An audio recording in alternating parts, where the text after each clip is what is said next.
Welcome back to Previously Prohibited. I'm Janine Eunice here with my co-host Melissa Whitty, and we're joined today by an amazing guest, Doc Jazz. He's a Palestinian who lives in the Middle East. He's also a surgeon and I believe a jazz musician too, thus the name.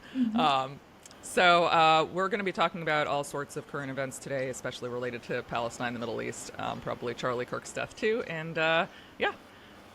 Well, yes, welcome. I'm so excited to have you here, Jazz. You and I, we've been mutuals for a long time. You have a pretty solid following on X, and you just write really eloquently. You're very passionate, and we've had a couple spaces together, and we always have really great combos. So I was excited when I asked you if you would like to come on, and you were like, "Yeah," and so we're so happy to have you. I'm honored. I'm honored, Mel, and thank you very much. And I remember when we met and when we were having those spaces, you were having a much more modest following, but then you went on Candace and you blew up, and I was really happy to see that. I was like, yes, yes, because your voice, especially as an American voice, and especially as an American voice that doesn't come from the liberal side, and which means that there's it gives off an air of objectivity coming from an environment which thinks exactly in the opposite way and ending up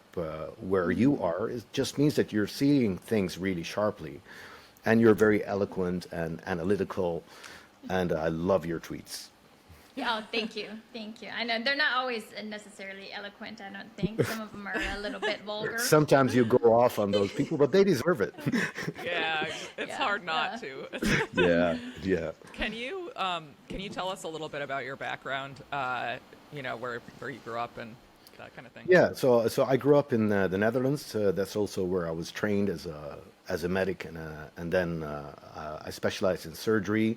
I worked there for about 7 to 8 years, but because I was an activist smack dab in the middle of media attention, being the media spokesman for the Palestinian community in the Netherlands, and that brought upon me the ire of the Zionists in the Netherlands. So just like what you're seeing happening now in the UK with several doctors, one of them Dr. Rahme. If you're not following her, then I really recommend that you do. And they're being attacked, and that brought to me a lot of flashbacks because I was attacked in the same way. Except that it was a different day and age then, and social media wasn't what it was today. So it was all mass media that was putting the spotlight on me. And in any case, that kind of ruined my career in the Netherlands, and I then left the Netherlands and went to the Middle East, where I built myself up, I think, successfully, and now I have a stable life here in the Middle East. And but the advocating for our people never stopped. I just can't not do that. The horrors are too big. Plus, everything that we're seeing today, I've seen that coming. I've written about it. I know some people were very surprised or shocked that there would be a genocide, but we've been warning about that for decades because that's the Zionist master plan. So it always was going to happen. And even if they try to make up some excuse about it and saying that this is the reason why we're doing that, everybody can see now that what is happening today basically has nothing to do with the 7th October attacks. If there would have been a response to that, just a response to an attack, then there would have been an attack, maybe a very massive one. But what you're seeing now, the flattening and the mass extermination of the people, killing women and children, it's obvious that that is something which was just on the program. And it has been on the program. If you read Zionist publications, and I have been doing so extensively, then you know that they've always planned to do this. So what we're seeing now is the unfolding of it's the next phase, let's say, of the Zionist master plan, as opposed to being a reactive attitude of the Israelis. And it took a couple decades, I think, for them to fully dehumanize Palestinians and Arabs more broadly in the eyes of the Western public. But once they accomplished that, now you just see so many Americans, just really believe that Palestinians aren't people, that children are guilty too. I can't tell you how many people I know. These are not just bots or like random, Twitter people. People I knew in real life. I'm now no longer friends with. But after October 7th, said things like, when I said something about like the children getting killed, saying things like, "You mean the Palestinian children who celebrated October 7th? Like, are you out of your mind? Like, you don't see that you've been completely programmed to accept mass murder of children? Like, these people are freaks." It's incredible. But it's been very successful. Yeah, it has been. It has been. Sorry, Mel. No. You're absolutely right. And on the right, especially, we see this. It made me sad today because, of course, for whatever reason, Benjamin Netanyahu has decided to really attach himself to Charlie Kirk and pretend as if they were best friends in a very weird way. He is now, I believe, on his third or fourth tweet talking about what a great friend to the state of Israel that Kirk was. And he shared this video earlier of Kirk. I believe it was from, he looks young in it, so I don't know if it's from 2019 or if it's from 2023 because he took a couple trips there. I think he took one in 2018 and then one in 2022. And he says that he had gone to Israel last year. So it's either 2019 or 2023. Anyways, in it, Kirk says that he was in Israel and he was driving down the road. He sees this sign that's got 3 arrows on it, right? Right, left, and center. And he asks and it's I guess it's written in Arabic and Hebrew, and he asks his driver what it is, and the driver tells him, well, if you go with that black arrow to the right, they'll kill you.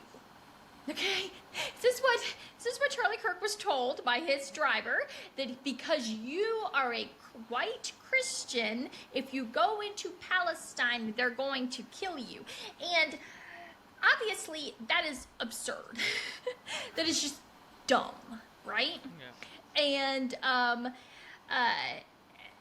obviously, you don't want to talk bad about the dead, but I could see that. I think that he actually believed that, right? And that is like the product of a lifetime of brainwashing and this dehumanization, that Palestinians are just so savage that if you just simply drove into their territory, they would murder you immediately because you are a Christian, right? Absurd thinking. But that kind of stuff has been pushed on the right for so long that it's just accepted as fact. And so it has taken now this genocide, just constant, all day, every day, the most horrific pictures that you've ever seen, for people on the right to say, hold up. What could possibly justify this, right? Like, what could, and they started questioning, and then all you have to do is just interact with a handful of Palestinians to say, actually, no, these people are totally normal, and they're just like us, and no, and then you hear about the oppression and just so many things that they've had to put up with for so long, and I'm like, I don't even know how you don't go crazy. I don't know how you aren't violent all day, every day, because if this stuff was happening to me, I would be a mad woman. So, sorry, that was long, but I just... It all made sense. It all made sense. Yeah. Yeah, yeah, absolutely. This dehumanization is, and it starts. Let's say, you can dehumanize somebody by saying that they're a savage. They're a savage. They don't think normally. They don't think like you do. They kind of look like you do. They've got human traits. They maybe got a bit of a different skin color, but don't be fooled. They're very, very different. They think about this way, and they think about that way, and blah blah blah blah blah. And if you hear that all the time, you might end up believing that. And so part of what we've been doing as Palestinian activists, and with varying degrees of success, I must say we should have been more successful at that, is to counter the dehumanization in itself as let's say we can always, put the Zionist and the anti-Zionist visions opposite of each other, and debate, and it becomes a yes and no debate anyway because we differ on everything. But the countering a deliberate dehumanization is an important part of the strategy. That's one of the reasons why even though I play many instruments, I play Arabic music, I play very traditional Palestinian instruments as well. But I created a repertoire of music which is in Western musical styles, where I tell the story of the Palestinians as a political story. Actually, my songs cover all the topics. Literally, any topic you mention, I have a song about it. And that was always an attempt of mine to show, let's say, to push back against the dehumanization, because if you can hear somebody singing in your language in the way that they're in a way which sounds pleasant to your ears, where and it tells a story, a real story, sometimes very political and sometimes just very human, then you might start to see the other as a fellow human being instead of that monster that was created in your mind by the brainwash. And there are many other ways to humanize as opposed to dehumanize by, for instance, artists who do graphical art and paint beautiful paintings, or let's say also showing our beautiful debke. Now the whole world loves the debke. It's very popular. It's a beautiful dance, and all these things help to humanize, to show that, the same way that we, or for instance, the food that we eat this, they eat something similar. It's called blah blah, and they eat it like that, and all of these things have been. I mean, we've found opposition not only from the Zionists, but also because that dehumanization is so deep, people are just not interested. They just, for them to get the trigger to actually, go and look into that and open up to that and see that human side of the Palestinians is always a very big struggle. It's very frustrating for us, especially. You can ask any Palestinian activist in the West. They would, if they had a microphone in the middle, and they could choose to let you speak, or let a Jewish anti-Zionist speak, they would always give the microphone to the anti-Zionist, and 90% of the times, unless you've got a tearjerker. If you've got a story about my house was ruined and it was on fire and they killed my kid in front of me, then the microphone and the camera goes to you. But as soon as it becomes a political discourse, I don't know what it is. I can't analyze the reason, but then they just lose interest. They're just not interested, and that's a very strange thing. I love seeing the fact that in your podcast you have a half Palestinian and a full-blooded Texan, I think, or anyway American, North Carolinian, yeah. or North Carolinian, and this way you make a beautiful combination. And to my perspective, from the way I see it, that is a step in the right direction for that. But look at all the popular podcasters, independent media, whom we rely on so much. I'm a big fan of Judge Napolitano, for instance.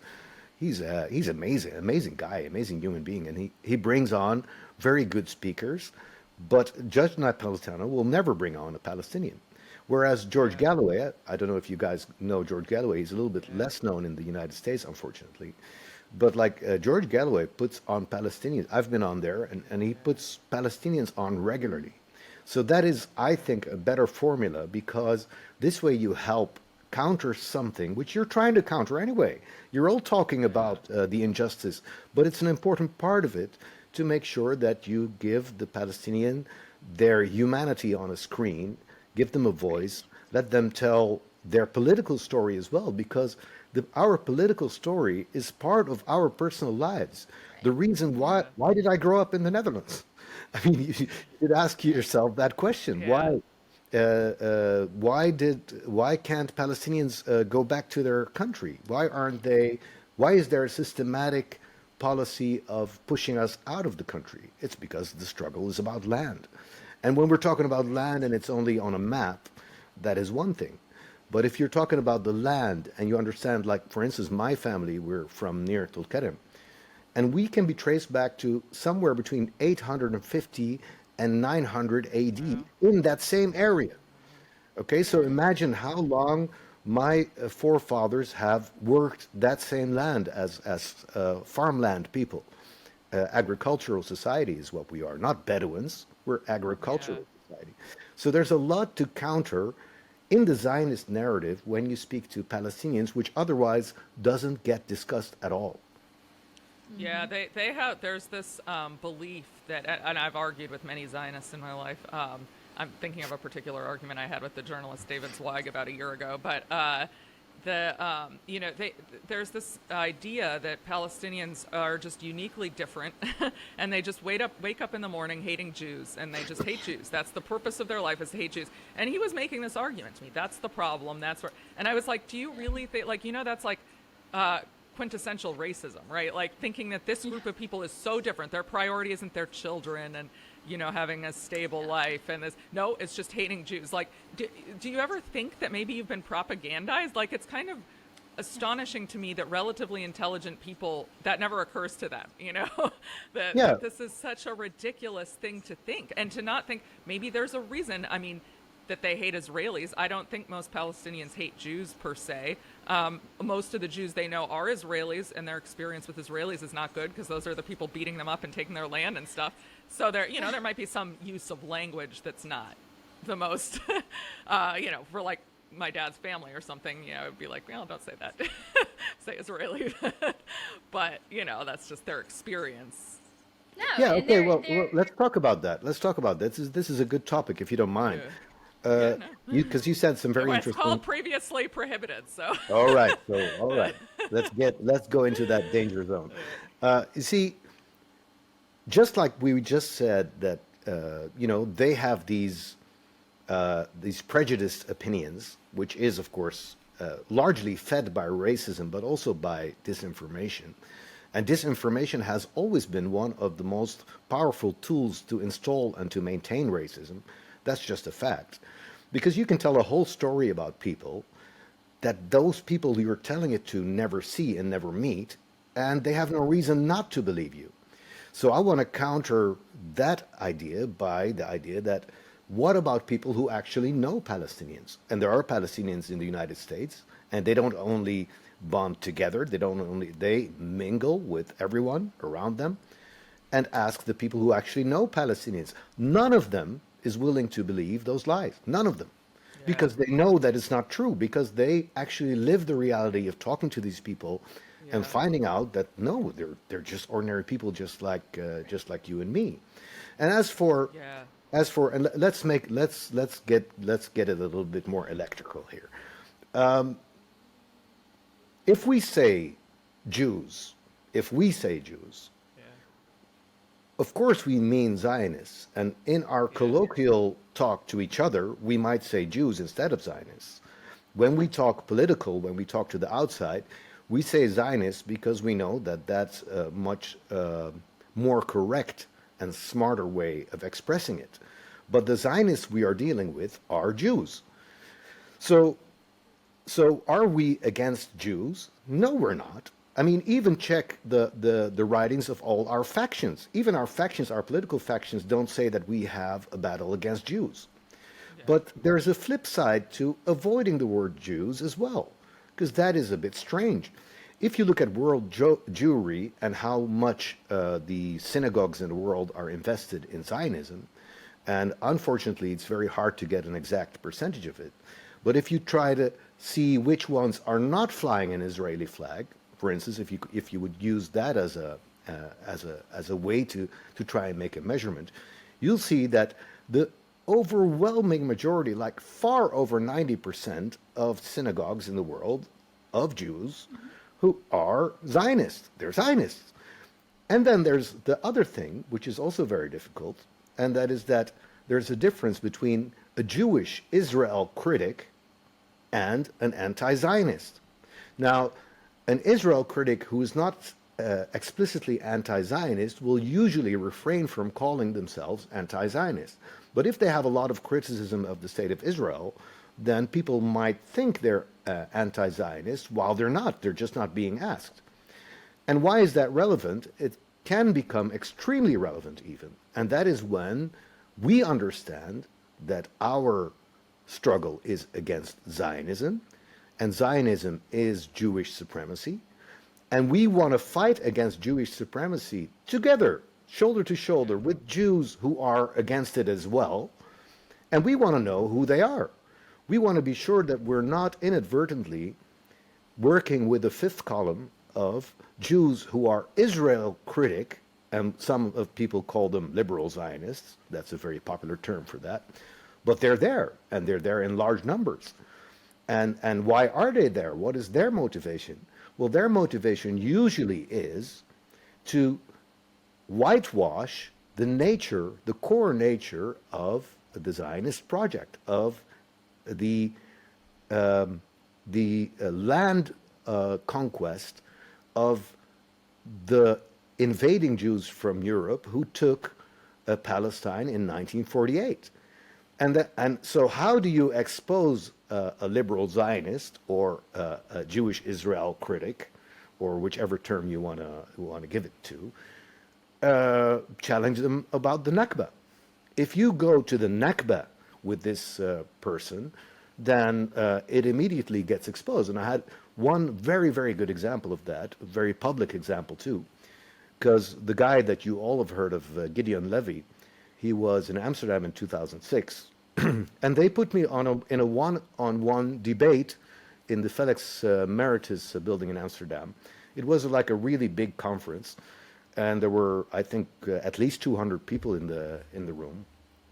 And when he came there, he's like, because he's Jewish in Holland, and he's gonna be a rock star. Gideon Levy's here. Everybody's standing around him, shaking his hand and everything. I was just standing there. I'm not going to do that. I have no incentive to do that. I don't see him as a rock star. I know that I'm going to be debating him in a bit. But I also wasn't sending any bad vibes. But I mean, why shouldn't he come greet me? I don't see why I should go and greet him. But anyway, that's fine. But I know that he looked at me and he was like kind of, I got this vibe of a little apprehensive. Then when we got into the debate, he was given the first go, and he did like a 6-minute introduction kind of, and then I was expected to do a 6-minute introduction as well. But instead of that, I went straight for the Nakba and the right of return. And while in those first 6 minutes, his rock star vibe was ruling the whole arena, but as soon as I asked these questions, he started to defend the Nakba. He started to defend the Nakba. And when he defended the Nakba, and because the people who are attending a thing like that are many of them are real Israel critics, it made him look very, very bad. And this whole debate went to my advantage. So the reason why I'm giving that example is that for me, as a Palestinian, for you to be a Jew who criticizes Israel, then you haven't won my heart yet. If you want to win my heart, you got to tell me that the Nakba was wrong. You got to tell me that everybody who was displaced in the Nakba has a right to go back to their homeland, okay? And if you say that, and you then add to that we can make a state where everybody is equal, where it's completely equal footing, whether you're Muslim, Christian, or Jewish, and we can all be Palestinians together, I'm signing up. And not just me, I can tell you 90% or more, probably more, of Palestinians would sign up for that. So there is not an innate hatred against Jews. It's impossible. They've been in very small percentages in Palestine, but they've been there all the time. And there used to be very cordial and normal relations. There's no history of tension. There's no history of pogroms or anything. There's no history of anti-Semitism in Palestine. And any historian can confirm that for you. And also the Palestinians, because these are Jewish Palestinians, and they go back hundreds of years or maybe thousands of years. And might well be that one of them, their ancestor, might have landed in Palestine before my ancestors. I don't have a problem with that because I don't tie somebody's right to live somewhere to having some divine purpose for being in a place. That in itself is, in my opinion, a very bad way of going about things. Because if you do that, then it means that everybody who lives anywhere should have some divine right to be there. While people migrate, people move around. I just was watching a History Channel yesterday. I found out that the Hungarians actually came from Central Asia. Wow. I mean, so now we're going to tell the Hungarians that, hey, wait a minute, you don't belong here. You're not European. Yeah. Go back to Central Asia. Do you think that most, I mean, what's your take on liberal Zionists after God? Like, I almost think liberal Zionism doesn't exist anymore after what happened in Gaza. Like, it was a path some people could kind of plausibly tread for a while, but now, I mean, either I think some people went full anti-Zionist eventually, like Shael Ben Ephraim. I don't know if you've seen him on Twitter. He's a good example. And Peter Beinart, I think, is now like officially an anti-Zionist. And then, but most of the liberal Zionists I knew went full-throated, killed them all. And I was like, oh, so that was just a nice cover. Like, do you have a sense of sort of, I mean, what's your take on that, I guess? Well, my take on it is that the liberal Zionists are still very much there. It kind of depends where you look and where you are, of course. I think, for instance, in the UK, they're still very prominent, and it depends where you. I mean, I don't think I put the bar very high because, to me, it's just completely illogical to say, well, when we invaded Tel Aviv, that was completely fair, and we kicked out the Palestinians there. But it's totally unfair to go into Nablus and now kick all the Palestinians out because what? Because what? Tell me your logic. How is that unfair and the other one was fair? Well, is it because there was a Holocaust before that? That has nothing to do with it.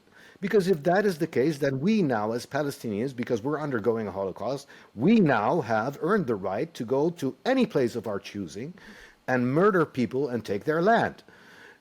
This has never been any justification, whether under international law or whether under any type of normal human thinking.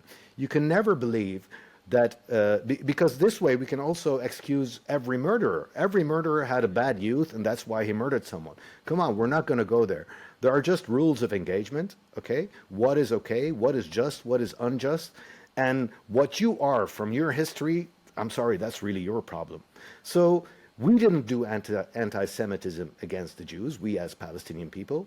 If you then came from a place where they did that to you, I feel very sorry for you. In fact, our ancestors felt so sorry for you that they opened the doors for you and said, come on in.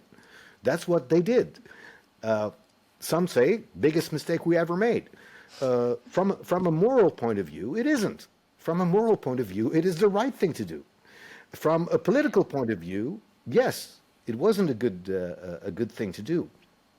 But liberal Zionists are very much out there. They're very much dominating that same space that they've been doing for decades, where I've been fighting them all the time.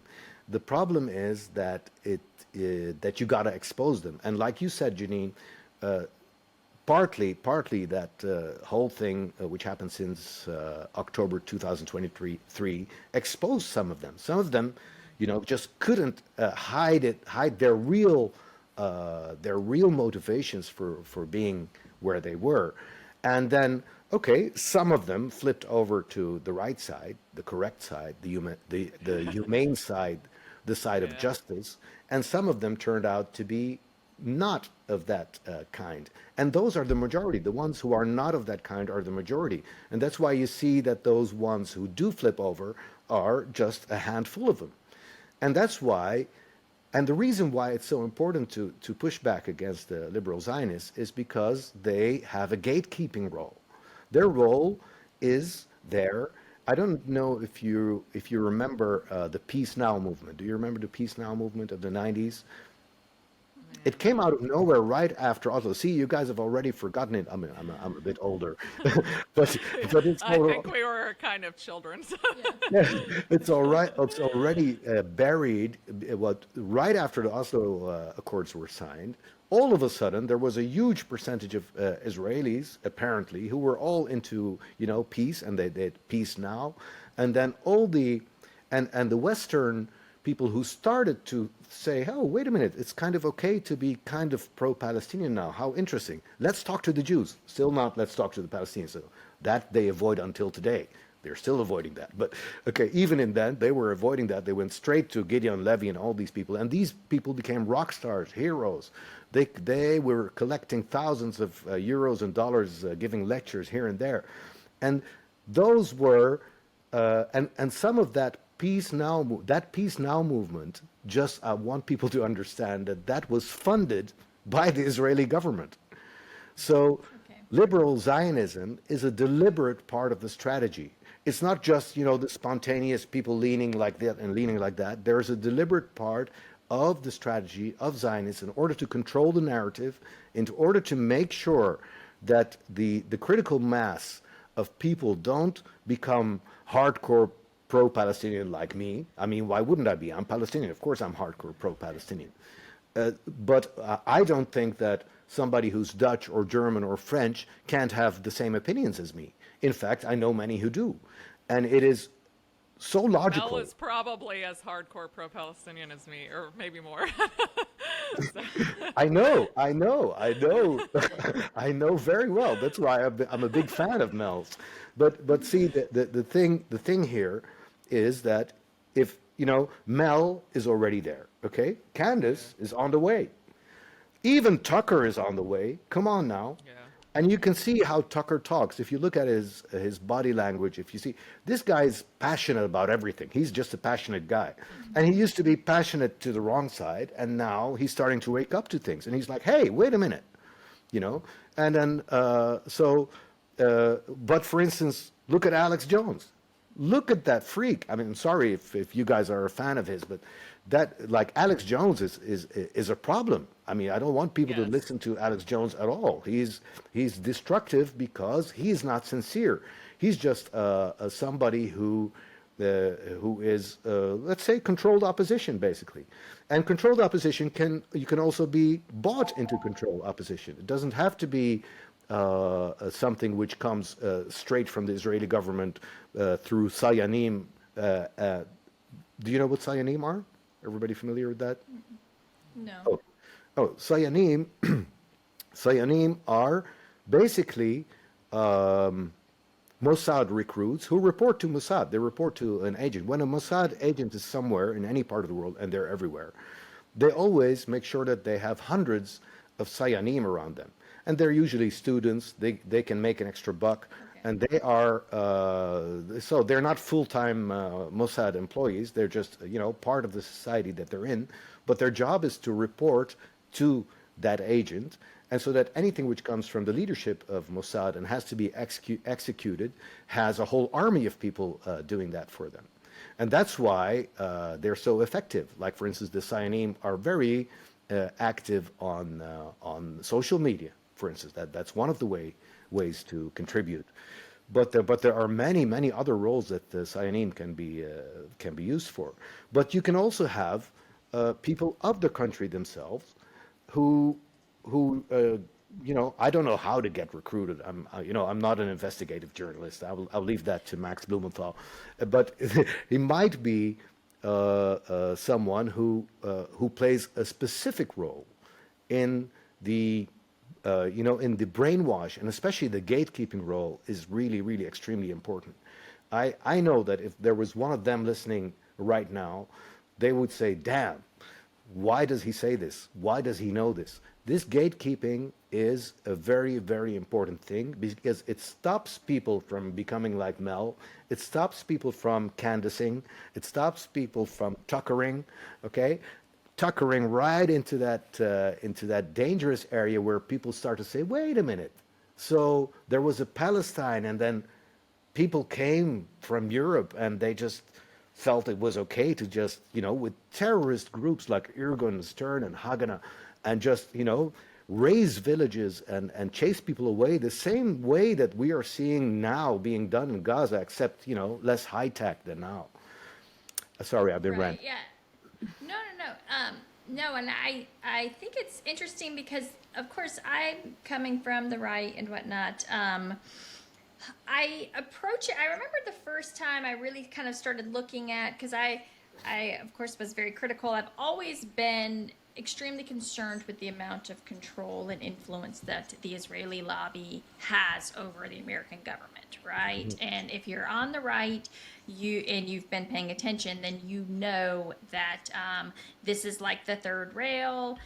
This is the thing you can't touch, and if you pay real close attention, what you start to see is that Republicans routinely, that support for Israel is leveraged against Republicans all the time on their own priorities by Democrats, right? They won't sign on to this unless, to do this Israel stuff, unless Republicans give up something, right? And we've seen this over and over, and I've got entire threads written about kind of like the sacrifices of conservative policies for the service of Israel. And so that's the first thing that people start to look at. They're like, oh, why are Republican lawmakers so obsessed with Israel, right? Just this morning, you've got you've got Mike Huckabee, who is the U.S. ambassador. Of course, he's the ambassador, so you kind of understand that. But then you've also got the Secretary of State, Marco Rubio, and they are at the Western Wall doing another, prayer ritual in their little kippas and whatnot. And I think that's weird. I think it's weird that you would do it once. I think it's extremely weird that you would do it often. Okay. And I'm like, this is the Secretary of State. What the hell is he doing in Israel, doing these kind of ceremonies like this? But do you not have anything better to do with your time? But no, because of course he's there right now because he is strategizing with the Israelis, and we know this because they released a press statement on it, to punish Spain for doing a embargo, for wanting to boycott Israel, and I believe Spain wants to do an arms embargo. So they're not that Spain is like some massive supplier of arms to Israel, but it's a small number, and they probably have some kind of key component that is maybe important somewhere along the supply chain. So the U.S. Secretary of State flew to Israel to get his instructions of how to punish the Spaniards. And then he goes and does this, religious ceremony too. That's weird. Okay? Yes. I'm sorry. That's and the number of bills being introduced every day to right. There's a new one they're trying to get through that would strip U.S. citizens of citizenship for various thought crimes, including material support for terrorism. And we know how, they accused Mahmoud Khalil of material support for terrorism because he says some of the same things as Hamas. This is, this is completely insane. And they want to, the bill as it is allows the Secretary of State to strip you of your citizenship without any process. It's just the Secretary of State. That's it. They're trying to make it so there's no judicial review. Right. This they is we've never seen anything like this. They want to make it so they can revoke your passport if you if you voice support. Again, it is already a federal crime to provide material support to terrorist organizations. It is already illegal. You cannot do that. So why do you need this law, right? Well, it's because they can't even have you saying things like resistance is liberation, right? You have a right to resist oppression, all right? In the context of Palestinians and Israelis. And of course, you could say that all day long if you're talking about Syrians, right? You could say it all day long Ukrainians. if you're talking Ukrainians all day long, right? There's lots of places where we love resistance, right? But when it comes to Palestine, no, they must lay down and take it all, right? So if I'm an American, just a normal American, and like I say this all the time, other than Janine, I don't know any Palestinians in real life. I know online. I don't know any Jews in real life. I don't come to this situation from like having personal experiences that like really shape my views about people. I remember early on I would like and comment on some things that I learned later were like really really anti-Semitic, but I didn't know the terms because I don't know like the stereotypes about Jews and things like that. I was dying because she didn't know Moshe was a Jewish name. Like, and she thought it was I didn't know woman. I thought it was a woman's name. Yeah. Oh yeah. Wow, you weren't kidding when you said you. No, I was like texting with this producer and I kept calling him Mrs. And then I sent pictures of our text to my friend and he said, "Why are you calling him Mrs.?" And I was like, "'Cause that's a chick." And he's like, no, that's a dude's name." All right. And again, so like I didn't approach this ever from, but I do approach it from having this very idealistic opinion about American values and things like that, and this we value liberation, do not tread on me, we oppose tyranny, right? And then so if you believe in those things, in those American values, right, then when you look at this situation, you have to say, well, you have to side with the Palestinians because they are opposing tyranny. But while Americans are taught to oppose tyranny, which I think is a very good thing, I want everybody to be taught to oppose tyranny. This is good morals, and at the same time, you guys are occupied, because yes, we've been talking about the Republicans and how they own the Republican side, but they own the Democrat side just the same. They own them, and you know it better because you were in that thing and you know all about those money streams. But it's not only with money that they own them. Money is one of the ways that they own them. And if anybody needed to see how that works out when it doesn't go well, you know what happened a few days ago. So it is just not always, let's say, put into action that much, because the threat mostly is enough. If you look at what Max discovered in the latest article that he published on the Gray Zone, and if he's saying that Trump is afraid, well, you know what that type of afraid means. That type of afraid means it's like when you, but it doesn't excuse him. It's not like he didn't know that when he signed up. You don't sign up and start doing jobs for the mafia thinking that you can get away with criticizing them or working against them. You know that if you're working with the mafia, once you go against them, your feet will be in cement and you'll be at the bottom of the Hudson. Isn't that how it goes? So you know that, and that's why you do everything you're told. And that's the same way in America. And that's why in my opinion, if I say occupied, I mean occupied.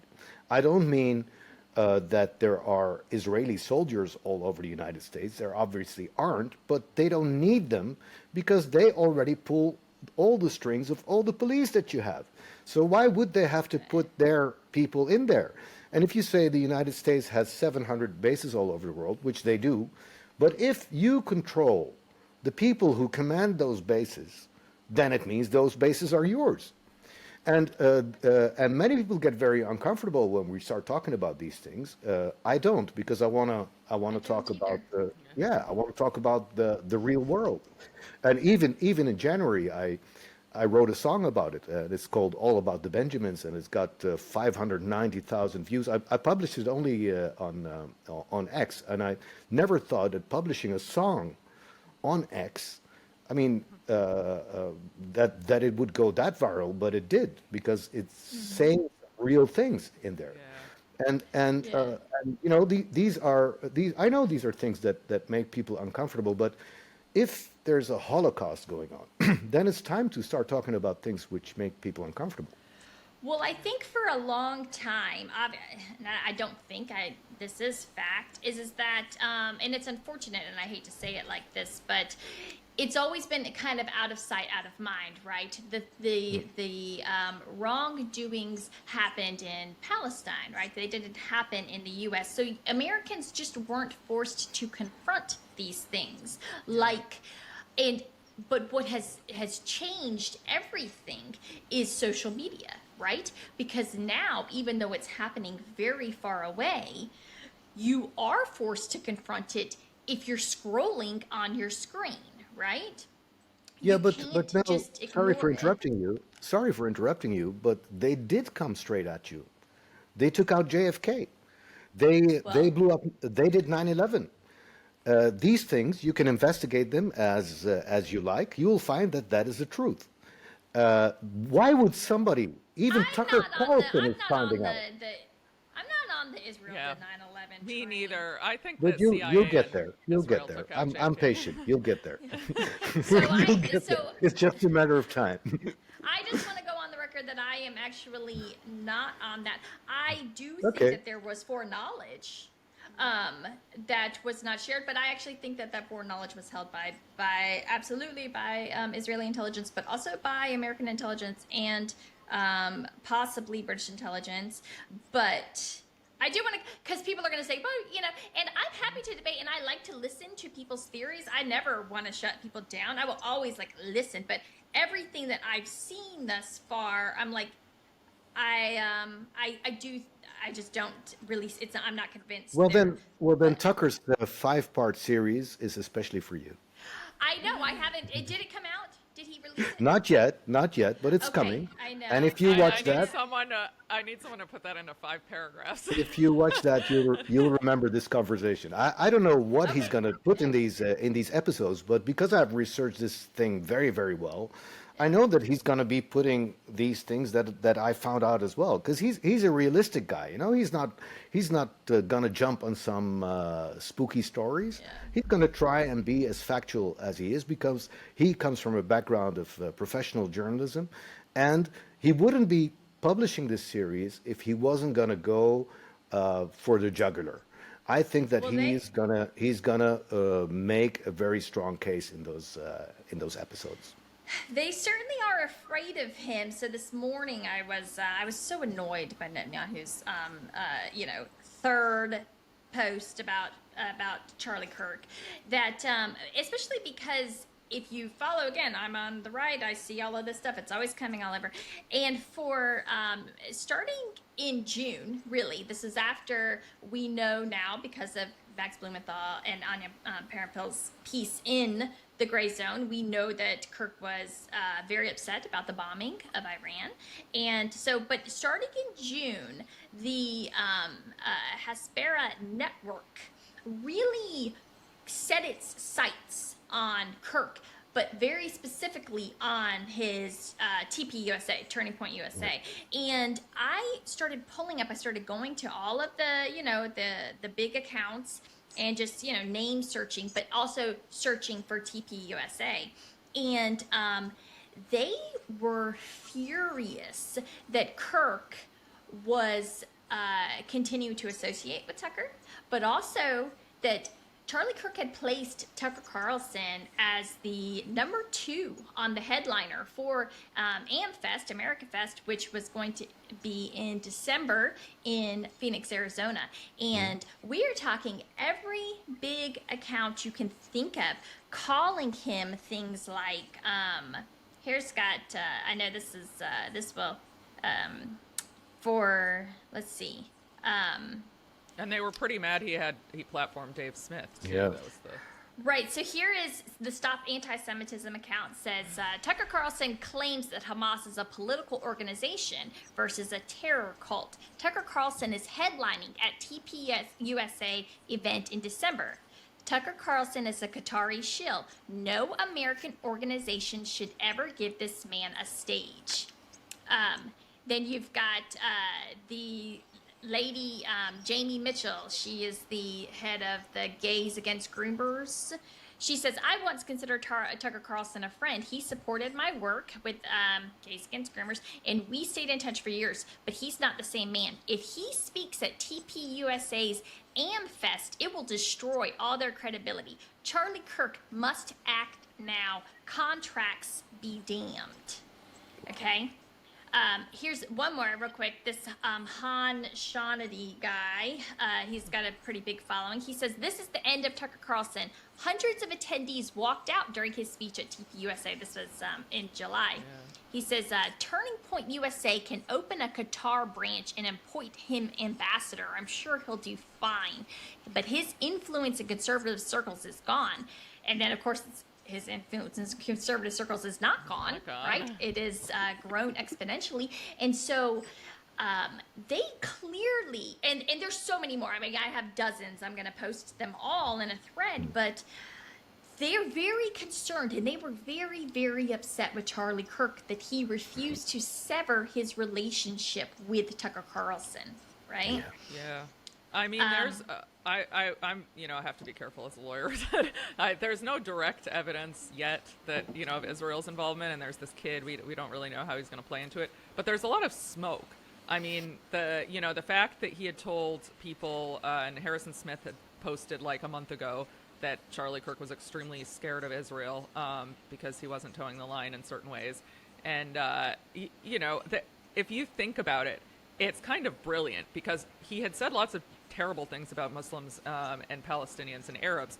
So most people thought, well, it's going to be a Muslim or it's going to be some left-wing fanatic. But at the same time, they knew that he was actually having doubts, and he was expressing those privately. He was turning on them. And he's hugely influential with the demographic that's crucial for them, which is the sort of under 35 conservatives. That's what, because they have the boomers and they've lost the lefties. So they know. So that's the demographic, is young conservatives that they're desperately trying to keep.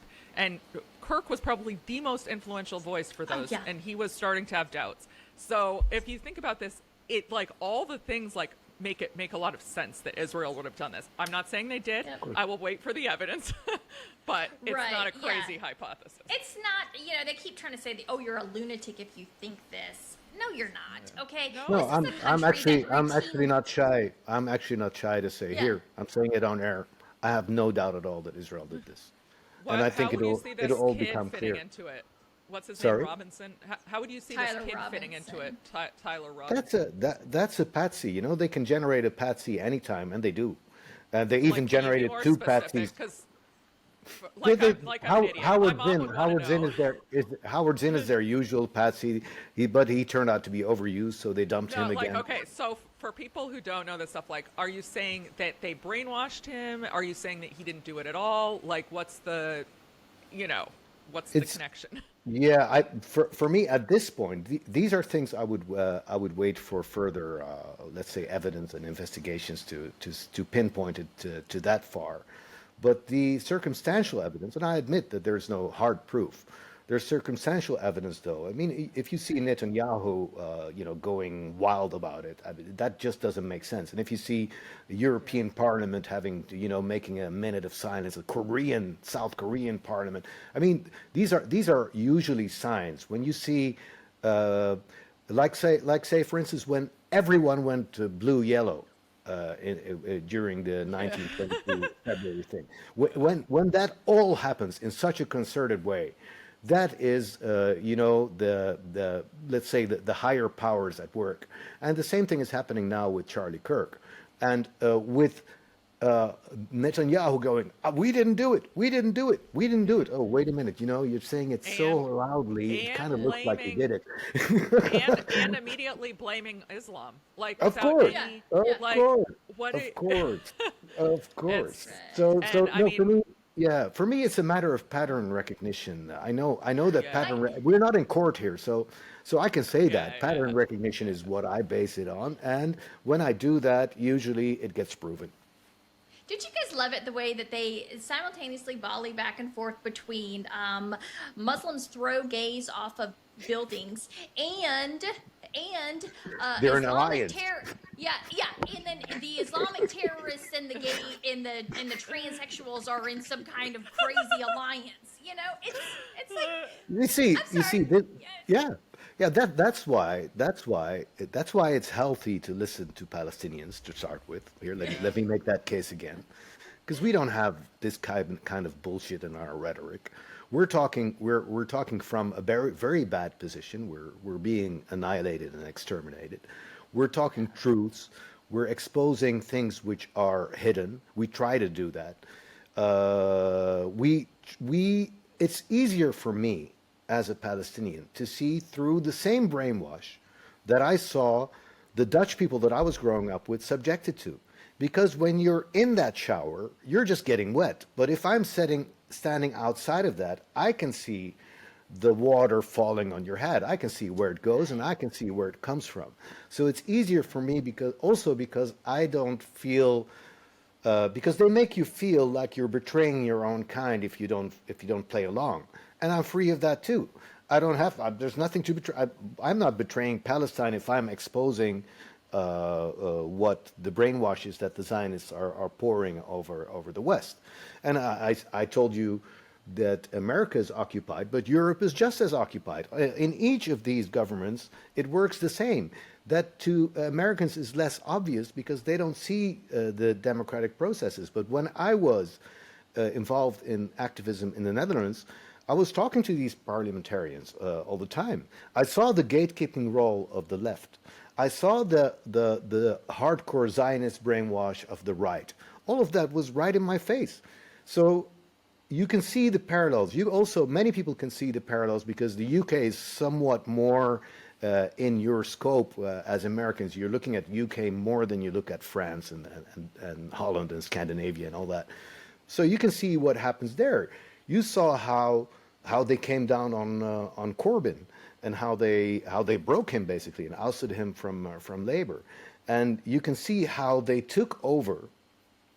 And there's one important thing I want to say about the Democrats. First of all, I got to say that for a Palestinian like me, that bipartisan thing in America is very strange for me. I mean, I know where it's coming from, so I don't find it strange. But it's strange for me that people fall for it so much. They make Americans hate Americans so easily, and they did it again with the Charlie Kirk thing. But when you look at the Democrat Party, where because of AOC and Rashida and all these, well, let's say the squad and then Bernie Sanders, which I'm going to address in a bit, when you see how that movement from the left, and because the left was traditionally the side which was siding with Palestine, in Europe just the same, albeit in a gatekeeping role, but still they were. And even when you do that, you can have an unwanted side effect when you're gatekeeping, because you're still bringing people closer to the story, and some people go on their own exploration and they find out that it's just 100% injustice against Palestine. But if you look at Bernie Sanders' role, he is the king of all the gatekeepers. If you want to explain to somebody what a gatekeeper is, then Bernie Sanders is the prime example, because he talks The a certain Netanyahu way. government. He talks a certain way, he says certain things, but it's not about what he says, because if you would only listen to what he says, then you would fall for it. But you should look at what he doesn't say, where he stops, where he draws the line. And a good example of that is genocide. No, I don't want to call it a genocide. It makes me queasy. Why does it make you queasy? And why are you so compelled and so adamant about not using that word? It's because you work for them. You see, he said, well, Netanyahu's coming to speak in parliament. I'm not going to be there. Yeah, because he doesn't want to see people high-fiving him. That's why he doesn't want to be seen with Netanyahu, not because he hates him so much.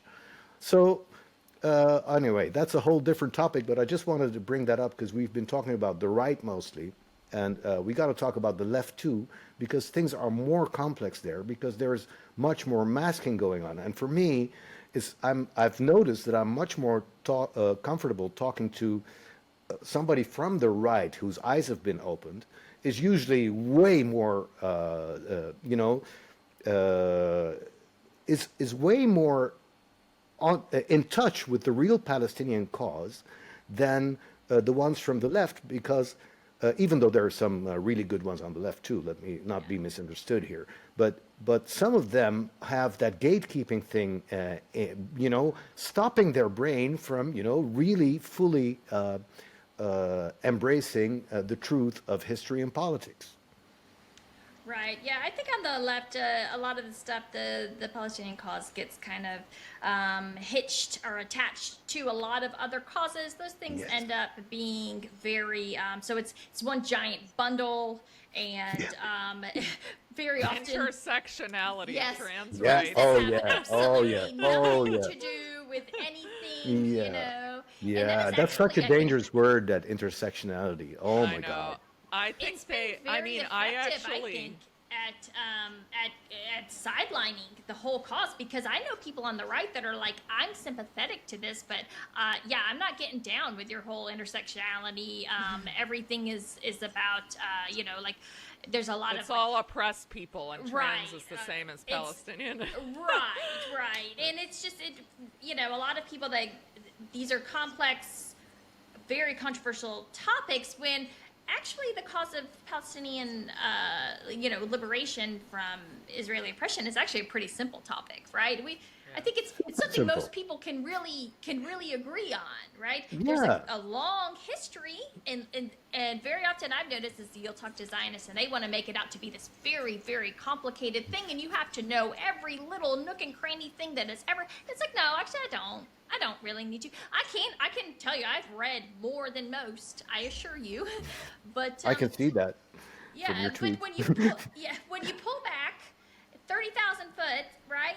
This is very easy to It's figure very out. simple. It's very simple. Yeah. And I used to say, especially when in those days when I was in Holland, and when I had to fight that part of, when I had to fight that battle, where you should have seen, and it's still going on now, but it was worse back then. It's the intellectualization of the issue. This is why they love to use terminology. And when they first started using the term Hasbara, they weren't using that at all before. I mean, there weren't that many Dutch people pro-Palestinian anyway. We were just me and a bunch of Palestinians trying to make a movement there. But once they got in and they started listening to these Peace Now people, just to show how much they understand, how much they know, and they were always copying those views of those so-called progressive Israelis, so-called peace-loving Israelis, who were and they were copying that, and debates had to be about the details. And that's why I was a very unwelcome player in these debates, because I always take it back to the core. It's just what I do straight away. I don't even have time to. I'm not coming here to discuss stupid details. What are you talking about? I want to talk about the Nakba. I never ever not mention the Nakba. I never ever not mention the right of return. And by the way, if I can give any listener here any message, a message, a take-home message here. Would every discussion about Palestine bring up the Nakba and bring up the right of return? If you bring up these two topics, you win every debate from the start. You already win it by just mentioning it, and now it becomes an uphill battle for your opponent, because there's no way to talk yourself out of the Nakba, and there's no way to make a case for not allowing the right of return. It's impossible. It's really impossible. I've done it to the biggest Zionists in Holland. I can do it every day. There is no way anybody wants to take me on. I'm ready. If you put that on the table, the debate is won. It's over, and they're the ones who are in the corner, and you're very comfortable, and you can talk very easily. But as soon as you allow yourself to be dragged into crazy little details, like for instance, like that was popular back then. Of course, they had to build the wall because there were, terrorist activities and blah, blah, blah, and this wall is just to protect the people and blah, blah. If you want to go into that discussion, you just take the land grab of the wall, because the wall was a big land grab, by the way. But take the land grab of the wall and tie it straight back to the land grab of 1948, and then you're done. Now the talk is not a reversing action and reaction. They are the invaders. We were Palestine. We were living our life. We were being what we are. That's it. They came from the outside. They invaded. They started terrorizing. They had a plan to take over the land. And they want to take much more, and that's why they're going to Libya. That's why we're going to Syria. And by now, fortunately, everybody knows that map of Greater Israel. Because whenever I tried to put that map on the table back then, 20 years ago, that was wiped away as conspiracy theory and everything. It is the truth. This is what they want. Everything they do, you have to see from the master plan, and then you understand Gaza, because all of a sudden you don't have to talk about 7th October anymore. You can just see that this is the master plan. This is the map, and every step is a step in that direction.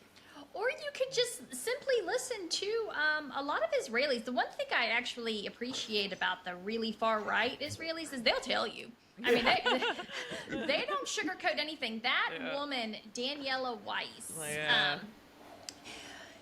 They're like, oh, she's crazy. No, actually, she's not crazy. She's just dumb enough to say it out loud. She's just very Israeli. She's just very Israeli. Right. I remember she gave an interview to the New Yorker, and this was in November of 2023, and she flat out said, we want the land promised to us in Numbers 33, which of course is from the Euphrates down to the Nile. And I remember people saying, well, she's a fringe. She's on the fringe. I'm like, this woman is not actually on the fringe. And then come to find out, she regularly talks to Netanyahu. Of course. Regularly. Okay, so but they'll tell you she just flat out said it. She was on You Piers see- Morgan too, and he was trying to get her to say like Palestinian children don't deserve to die, and she wouldn't say it. She was like that Palestinians should teach their kids not to hate, just like basically we're gonna have to kill them because they hate us, which is so ridiculous. But and she could be saying what Golda Meir said in the 60s, that we can forgive them for killing our children, but we can never forgive them for making us kill their children. You see, these are their tricks. I know them so well, and you know them well. These are their tricks. These are just talking techniques. This is just gaslighting, such an but insane gaslighting on their level. They are the specialists of gaslighting. They are so trained in it. You can't believe it. And they are trained to even make you think that Daniela Weiss is the extreme one and the other one is the less extreme one. But trust me, they'll have lunch together, they'll have coffee together, and they all believe in the same basic tenets of Zionism. They just have a strategic difference. One of them says, just throw it out there and be blunt and this is the good cop, bad cop mechanism, which is always the most effective mechanism to make your case. Always plant the soft-spoken out there and put one who barks like a dog. And you use them both together. And this is how you become effective. And that is why they're so effective. And every time there are people who want to believe that the good cop if we just listen to the good cop, we're going to get out of this. No, this is your fault. You're walking right into the trap. You have to recognize the good cop as being the accomplice of the bad cop. And then you know that the good cop is just as bad as the bad cop. Yeah. I agree. And on that note, I think we gotta wrap her up. And so we thank you so much for joining us. That was really fun. I think we had some scintillating conversations we haven't had before. Yes. Wow. Yes, I know. We're gonna make This them out soon. scream. Oh my God, they're gonna scream. So I told much you fun. I'd make it electric. I hope that worked. Yes. Oh yes, it will. So I love it. All right. Thank you so Bye, much. Doc. Thank you so much Bye, for having me. everyone. Bye-bye. Take care.